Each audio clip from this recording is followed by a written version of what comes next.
Now next topic है, वो बिल्कुल बच्चों से थोड़ा अलग है, वो हमारी बॉडी से रिलेट करता है। ठीक है, जिस एज में आप हो ये आपसे रिलेटेड टॉपिक है। नेक्स्ट आपका जो है that is common posture deformities. ठीक है, कॉमन पोस्चर डिफॉर्मिटीज, पोस्चर क्या होता है?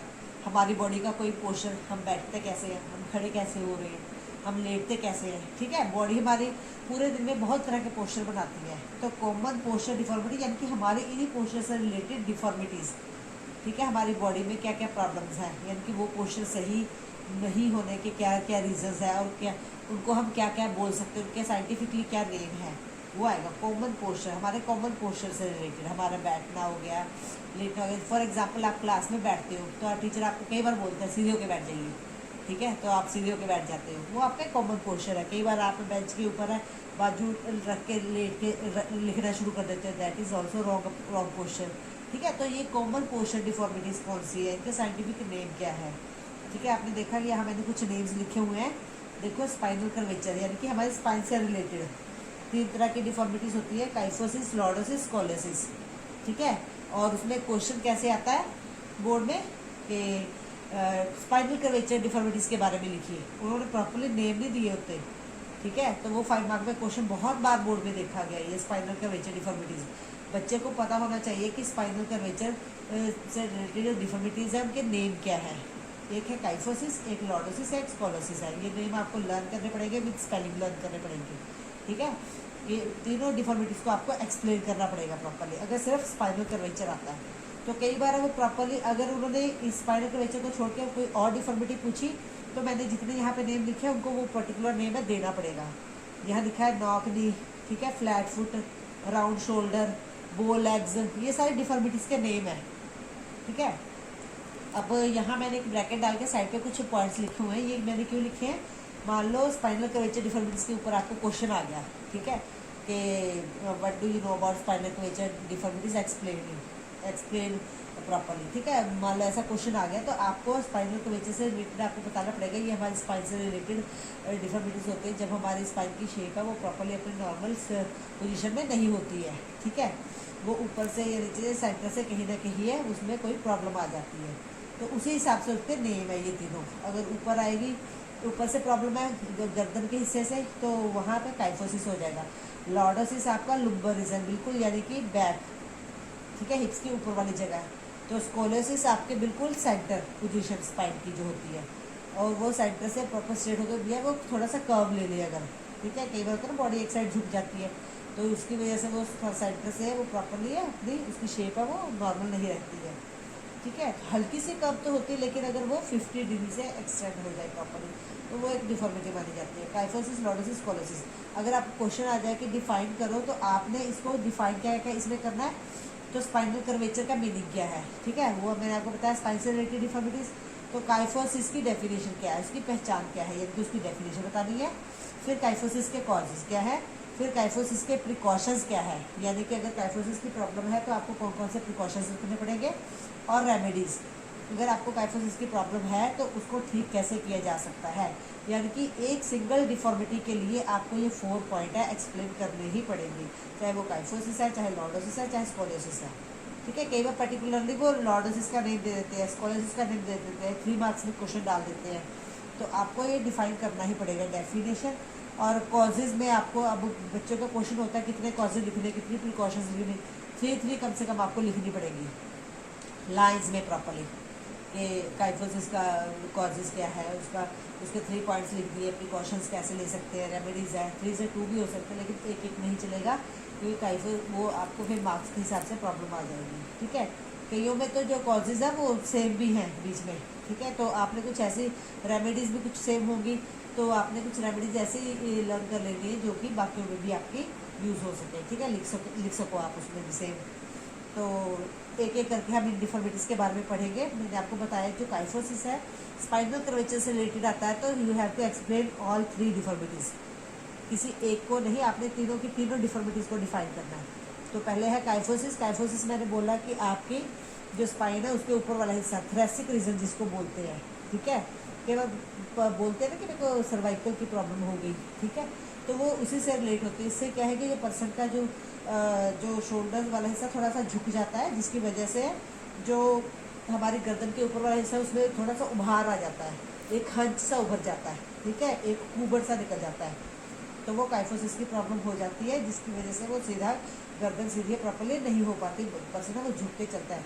और देखो झुक के चलता है तो इसमें कॉजेज इसके क्या हो सकते हैं कि पर्सन है, कई बार बच्चे एकदम से अपनी टीन एज में आके उनकी हाइट है बहुत अच्छी निकल जाती है, तो बच्चे अपने आप को थोड़ा सा ऑकवर्ड सा महसूस करते हैं, और बच्चे नॉर्मली ये बच्चे झुक के चलना शुरू कर देते हैं कि मैं थोड़ा छोटा लगूँ, ठीक है, हाइट अगर मेरी हाइट है ज़्यादा है तो उसकी वजह से प्रॉब्लम आ जाती है। टाइट क्लोथ्स पहनना, उसकी वजह से भी ये प्रॉब्लम आ सकती है। प्रॉपर न्यूट्रिशन नहीं मिलना, ठीक है, प्रॉपर एक्सरसाइजेज ना करना, वीक मसल्स का होना, ये इसके बहुत सारे कॉजेज है, नॉर्मली कॉजेज बन जाते हैं। प्रिकॉशंस है, जो आपके कॉजेज होंगे वही प्रिकॉशंस बन जाएंगे। टाइट क्लोथ नहीं पहनने हैं, न्यूट्रिशन प्रॉपरली लेना है, एक्सरसाइज करनी है, ठीक है, और अपना जो चलने का पोस्चर है वो प्रॉपरली है, बिल्कुल सीधा होना चाहिए, प्रॉपर होना चाहिए। तो वही रेमेडीज़ इसमें ध्यान किस चीज़ का रखना है, कोई भी यानी कि हैवी बैग्स है आपने नहीं उठाने, क्योंकि जब हम शोल्डर के ऊपर है हैवी बैग उठाते हैं तो हम झुक जाते हैं खुद ही, ठीक है। तो प्रॉपरली हमें एक्सरसाइज करनी है। एक्सरसाइज में आप रेमेडीज़ में बता सकते हो, देखो हमारी गर्दन झुकी हुई है तो हमने ऐसे एक्सरसाइज बतानी जिससे हमारी गर्दन थोड़ी सीधी हो, ठीक है, जिसकी वजह से जैसे हमारा मान लो अर्धचक्रासन हो गया, ठीक है, तो ऐसे कुछ एक्सरसाइजेज बताने, यानी कि अगर आपको काइफोसिस की पहचान है तो नेचुरली आप रेमेडीज़ भी लिख लोगे, ओके, आपको सिर्फ पहचान होनी चाहिए। और आगे आगे लॉर्डोसिस मैंने आपको बताया कि स्पाइन का सेंटर वाला हिस्सा, सॉरी सबसे नीचे लोअर वाला हिस्सा, जहाँ पे हमारी स्पाइन खत्म होती है, स्पाइन की टेल आती है प्रॉपरली, वहाँ पे कई बार बोलते हैं ना हमें डिस्क की प्रॉब्लम होगी, ये उसी तरह से बोले, यानी कि उस जगह पे ये प्रॉब्लम होती है लॉर्डोसिस में, यानी कि वहाँ से स्पाइन थोड़ी घूम जाती है। आपने क्या है काइफोसिस में एक्सटर्नल को समझाने के लिए साइड में एक बॉक्स बना के उसमें स्पाइन की पोजीशन दिखा देनी है, ठीक है। स्पाइन वैसे तो नॉर्मली हमारी सीधी होती है, हल्की सी कर्व होती है उसमें, लेकिन उसमें आपने क्या करना है, जहाँ से अगर काइफोसिस है थोड़ी ऊपर से घुमा के नीचे से सीधी कर देनी है। अगर लॉर्डोसिस की दिखानी है ऊपर से बिल्कुल स्ट्रेट आके हल्की लॉर्डोसिस यानी कि लुम्बर रीजन से, यानी कि हमारे यहाँ पे टेल होती है स्पाइन की, वहाँ से थोड़ी सी घूमी हुई दिखा देनी है। और आपकी स्कॉलेसिस में सेंटर से, यानी कि सेंटर से थोड़ी घूमी दिखा देनी है। इससे एक्सटर्नल को ये पता लग जाएगा कि बच्चे को पहचान है काइफोसिस कहाँ है, लॉर्डोसिस की प्रॉब्लम कहाँ होती है स्पाइन में, और स्कॉलेसिस की प्रॉब्लम कहाँ होती है, ठीक है। अब लॉर्डोसिस की बात कर रहे थे हम, मैंने बोला लुम्बर रीजन में होती है, स्पाइन है थोड़ी हमारी हो जाती है, थोड़ी वहाँ से कर्व ले लेती है। उसके पीछे भी रीज़न हो सकता है कि आपका जो सिटिंग पोस्चर है वो प्रॉपर सही नहीं है, चलने का पोस्चर सही नहीं है, ठीक है, वीक मसल्स हो सकती हैं। कॉजेज मोस्टली सबके थोड़े बहुत सेम ही आ रहे, बैलेंस डाइट और न्यूट्रिशन और वीक मसल्स है, ये तो कॉमन पॉइंट्स बन ही जाएंगे आपके, ठीक है। और रेमेडीज़ के लिए अब लुम्बर रीजन की हमने जो स्पाइन है, जिस साइड स्पाइन से जिस साइड कर्व है हमारी उस साइड के अपोजिट साइड एक्सरसाइजेज करनी है प्रॉपरली, ठीक है। और अपना बॉडी का पोस्चर वो सीधा रखना है। आप एक बॉल उसके साथ रॉड के साथ है लटक भी सकते हो, प्रॉपरली हैंग कर सकते हो बॉडी को, जिससे कि स्पाइन में खिंचाव आएगा और वो सीधी होगी। ऐसे कुछ रेमेडीज आप दे सकते हो, ठीक है। नेक्स्ट है आपकी स्कोलेसिस मैंने बोला स्पाइन के सेंटर में से, ठीक है, स्पाइन के सेंटर में से वो कर्व ले लेती है, यानी कि एक साइड वो स्पाइन का सेंटर, यानी कि वो राइट साइड से भी कर्व हो सकती है, लेफ्ट साइड से भी, किसी भी तरफ आप एक कर्व दिखा सकते हो। तो उसके बिल्कुल ऑपोजिट साइड वाली आपने एक्सरसाइज दिखा देनी है। और उसका रीज़न भी क्या हो सकता है, हेरिडिटी भी हो सकती है, ठीक है, एक लेग का छोटा होना भी हो सकता है, और एक साइड पे हैवी वेट उठा के चलना ज़्यादा देर के लिए वो भी हो सकता है कॉजेज। उसके प्रिकॉशन सारे बिल्कुल इसके उलट हो जाएंगे। और रेमेडीज़ एक्सरसाइज आपने बता देनी है, अपनी बॉडी को थोड़ी देर के लिए हैंग करके रखना, अपोजिट साइड वाली एक्सरसाइज करनी है, ठीक है, हैवी वेट नहीं उठाना है। तो कुछ ऐसे एक्सरसाइज आपने उसमें बता देनी है। तो ये तो होगी आपकी 3 स्पाइनल कर्वेचर डिफॉर्मिटीज़, ठीक है। तो बेटा ध्यान से सुन लो, कोई भी डिफॉर्मिटी आपने डिफाइन करनी है तो उसमें ये 4 पॉइंट आपने फॉलो करनी ही करनी है। तो नॉक नी, अब नेक्स्ट है हमारा नॉक नी, ये अलग से डिफॉर्मिटी आती है, ये हमारी स्पाइनल कर्वेचर से रिलेटेड नहीं है। नॉक नी नेम से समझ गए होंगे, जो हमारे नीज है अगर वो आपस में टकराए नॉक हो, ठीक है। तो कुछ ये प्रॉब्लम ये किसी भी एज में आ सकती है, प्रॉब्लम है वीक मसल्स के कारण भी हो सकती है। तो अच्छे प्लेयर को ये प्रॉब्लम हमने देखी है कि अगर वो प्लेइंग करना छोड़ देते तो बाद में कईयों को ये प्रॉब्लम हो भी जाती है नॉक नी की, कि चलते हैं अगर वो रनिंग करते तो उनके घुटने आपस में टकराते हैं, ठीक है। तो जिसकी वजह से वो फास्ट रनिंग वाली एक्टिविटीज़ में पार्टिसिपेट नहीं कर सकता बच्चा। तो नॉक नीज में आपने डेफिनेशन बता देनी है, कॉजेज इसके आपको बता देनी, वीक मसल्स हो सकती हैं, ठीक है। और अपने जो जब बच्चा चलता है तो वो इनर एजिस के ऊपर चलता है, यानी कि प्रॉपर है जो फुट है अंदर की थोड़ा बाहर की ओर निकाल के चलेगा तो नेचुरली ये घुटने हैं वो साथ में आएंगे, ठीक है। तो अगर बच्चा पैर सीधा नहीं रखता है चलता हुआ, ठीक है, तो ये भी रीज़न हो सकता है। प्रिकॉशंस प्रॉपरली जो आप कॉजेज लिखोगे उसके उल्टे आपके प्रिकॉशंस हो जाएंगे। रेमेडीज उसके लिए एक्सरसाइज बता देनी है कि बच्चे को प्रॉपरली अपनी नीज से रिलेटेड एक्सरसाइज करनी है, लेग्स को प्रॉपरली पश्चिमोत्तानासन आप इसके लिए लिख सकते हो, ठीक है। रेमेडीज़ में आपने योगा आपको बहुत सारे पोस्चर है पिछले चैप्टर में आपने किए हैं, पहले +1 में भी किए हैं, तो आप इसमें रेमेडीज़ में योगा के आसन भी बता सकते हो, लेकिन आप तभी लिख सकते हो अगर आपको आसन की पहचान है यानी कि पोस्चर का प्रॉपरली पता है। तो पोस्चर आप लिखो, सोचते हुए ये देखो कि कहाँ पे इफ़ेक्ट हो रहा है, हमारी उस प्रॉब्लम के ऊपर इफेक्ट हो रहा है उस आसन का, तभी आप उसमें वो लिख सकते हो, नेम दे सकते हो, उसको एक्सप्लेन करने की ज़रूरत नहीं है, ठीक है। तो नॉर्मलीज में आपने बता देना है कि जब बच्चा चल रहा है तो आउटर एज के बजाय इनर पे अंदर की साइड पे है जो फुट है वो करके चले, एक्सरसाइज कर सकता है वो, ठीक है। अपनी नीज के बीच में पिलो रख के सोए, पिलो रख के चले, वॉक करे, तो उससे भी ये हॉर्स राइडिंग इसका एक बहुत अच्छा जो है इसकी रेमेडीज़ मानी जाती है, ठीक है। तो नॉर्मली इसकी बहुत सारी आपकी बुक में बहुत सारी दी हुई हैं, यू जस्ट रीड, आप रीड करोगे और प्रॉपरली वही उसके हिसाब से लिखोगे। देखो रेमेडीज़ है उसके अकॉर्डिंग होनी चाहिए, अपनी मर्जी से कुछ भी नहीं लिख सकते आप ऐसे ही, ठीक है। तो उसको इफेक्टिव, उसके लिए इफेक्टिव है वो होनी चाहिए, ठीक है। एक्सटर्नल को लगे कि हाँ ये रेमेडी बिल्कुल सही है। आगे है फ्लैट फुट, ठीक है। फ्लैट फुट क्या होता है कि आपने देखा है कि हमारा जो फुट है उसके नीचे जो फुट के नीचे वाले हिस्से में कर्व होती है सेंटर में, ठीक है। वो सेंटर में जो कर्व होती है तो वो है कई बार क्या है वो गायब हो जाती है, ठीक है। उसके रीज़न क्या है कि जो वहाँ की मसल्स होती है वो लूज़ हो जाती है, जिसकी वजह से वो मसल्स नीचे लटक जाती है और हमारा फुट है वो पूरा फ्लैट हो जाता है। इसकी पहचान क्या है कि अगर हम फुट का प्रिंट लेते हैं तो पूरे फुट का प्रिंट है हमें मिल जाएगा, यानी कि अगर फुट के नीचे कलर लगा के उसको पेपर के ऊपर हम उसका प्रिंट लें तो पूरा फुट छपेगा, उसके ऊपर प्रिंट आएगा उसका। और अगर उसमें तो हम बोलेंगे ये फ्लैट फुट है। अगर उसका पूरा प्रिंट नहीं आ रहा है, सिर्फ आगे वाला और एक हील आ रही है सेंटर में से, सेंटर का पार्ट है वो डिसअपियर है वहाँ से, तो उसमें क्या है कि वो प्रॉपरली फ्लैट फुट है, उसको फ्लैट फुट की प्रॉब्लम है वो नहीं है, ठीक है। तो फ्लैट फुट में क्या है कि शूज़ प्रॉपरली अगर ढंग के नहीं पहने जाते हैं, ठीक है, तो प्रॉब्लम हो सकती है, मसल वीकनेस हो सकती है आपकी, ठीक है। तो इसमें और क्या है कि शुरू से ही बचपन में ही कई पेरेंट्स को बहुत ज़्यादा होता है कि हमारा बच्चा चलना शुरू कर दे, तो वो बहुत कम एज में ही बच्चे को चलाना शुरू कर देते हैं, जिसकी वजह से पूरा बॉडी का वेट है फुट के ऊपर आता है, तो मसल्स है वीक हो जाती हैं, जो बॉडी का वेट है उठा नहीं सकती। तो उसके हिसाब से क्या है कि बच्चे को उसकी एज के अकॉर्डिंग ही चलाना सिखाना चाहिए।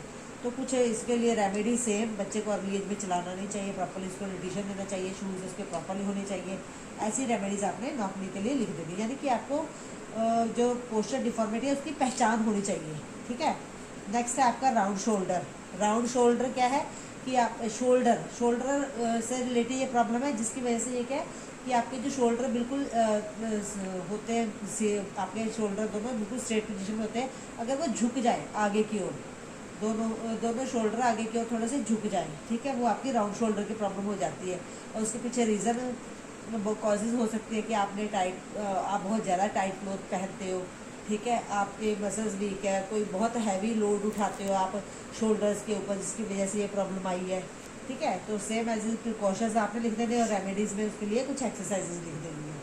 तो आगे है बो लेग्स आपका, ठीक है। बो लेग्स में क्या है, बो लेग्स अब था, पहले था नॉक नीज, ठीक है। नॉक नीज में क्या है, घुटने आपस में टकराते हैं। अब बो लेग्स यानी कि जो घुटने हैं वो बहुत दूर हैं, ज़्यादा ही दूर है, जिसमें लेग्स की शेप है अगर स्ट्रेट होने की बजाय वो थोड़ी बाहर को हो गई है।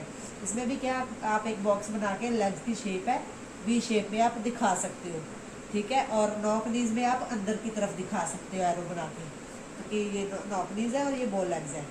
तो बो लेग्स में क्या होता है कि मसल्स का वीक होना, ठीक है। और जो बच्चा है वो इनर एजिस के ऊपर चलता है प्रॉपरली, जिसकी वजह से वो लेग्स है वो बाहर की होती है। तो बच्चे को बोलो सीधा यानी कि फुट सीधे फुट रख के चलेगा प्रॉपर, लेग्स की प्रॉपर मालिश होनी चाहिए। कोल्ड ऑलिव ऑयल होता है उससे प्रॉपरली है, कोल्ड ऑलिव ऑयल होता है उससे प्रॉपरली उसकी मसाज करनी चाहिए ताकि मसाज में जान आए, ठीक है। लेग्स की एक्सरसाइज होनी चाहिए।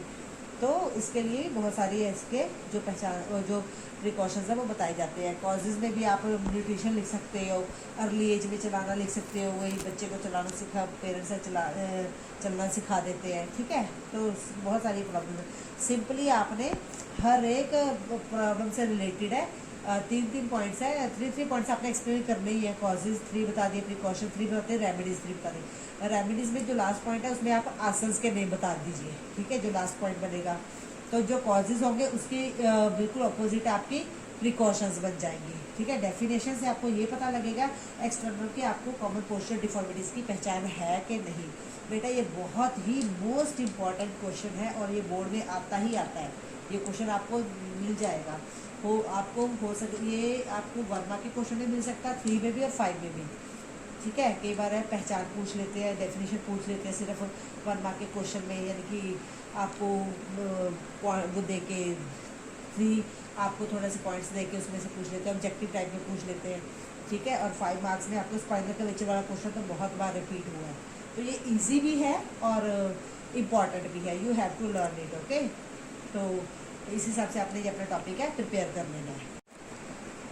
टॉपिक तैयार करते हुए बेटा आपने इस बात को ध्यान में रखना है कि ये जो स्पाइनल कर्वेचर वाला मैंने आपको बार बार बताया कि ये बहुत इंपॉर्टेंट है, आपने इसकी पहचान ज़रूर बतानी है। काइफोसिस में जैसे मैंने आपको बताया कि शोल्डर है वो झुक जाते हैं, ठीक है, बॉडी आगे को झुक जाती है। लॉर्डोसिस में क्या है कि पेट थोड़ा बाहर को जो है बाहर को निकला हुआ नज़र आता है, ठीक है। पेट है वो बाहर को निकला हुआ नज़र आता है, पीछे से जो बैक है बिल्कुल होलो लगती है। और आपकी जो स्कोलोसिस है, स्कोलोसिस में क्या है कि हमारी बॉडी एक साइड झुकी हुई नज़र आती है, ठीक है। आपने इनकी पहचान है, प्रॉपरली डेफिनेशन है, प्रॉपरली बतानी है एक्सटर्नल को, दिस इज मोस्ट इंपॉर्टेंट। उसके बाद आपने बाकी पॉइंट्स है वो एक्सप्लेन करने हैं, ठीक है।